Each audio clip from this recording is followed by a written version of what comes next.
Do you usually write by hand? Not really anymore.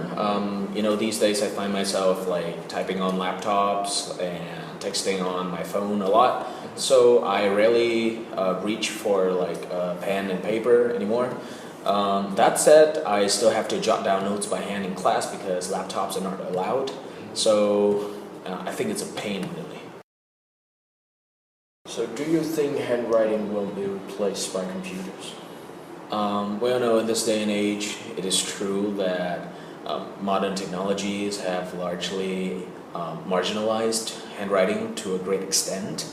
And people don't really, write by hand as much as they did in the past. However, I still believe that certain things must be handwritten.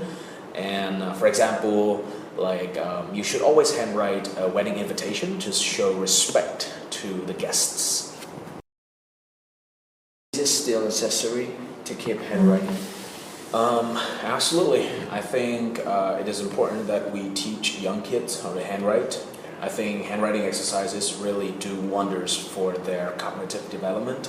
And actually, my brother, who has beautiful handwriting, is a brilliant kid. What impression does a person handwriting have on other people? I think in Vietnam, handwriting certainly speaks volumes about the person that you are. For example, if you have neat handwriting, people tend to think that you are a good-hearted person. But by contrast, if your handwriting is unintelligible, for example, then they tend to think badly of you. It's quite an antiquated way of thinking, I guess.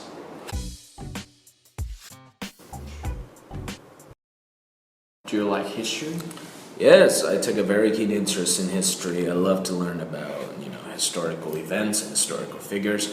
World history is pretty cool, but I'm more interested in the history of Vietnam, so I'm very fascinated with, the rich heritage of our country, our past struggles against foreign colonization, and, just how peace was established in Vietnam. What historical event do you find most interesting? Well, I gotta say, one of the biggest milestones in Vietnam's history has to be the Declaration of Independence.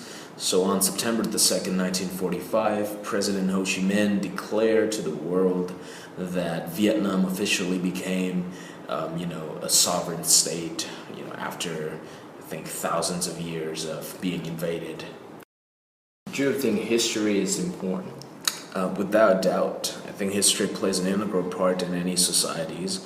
I think learning about history instills in people a sense of patriotism and an appreciation for peace. And I think without learning about history, we cannot possibly learn from our past mistakes and failures. Do you like to watch programs on TV about history? Absolutely. I find them much more interesting than learning about history from, say, textbooks, for example. And, history documentaries provide a very vivid portrayal of, historical events like battles and wars. And it's such a fantastic way to get kids, small kids, to take an interest in history. How did you get information about history?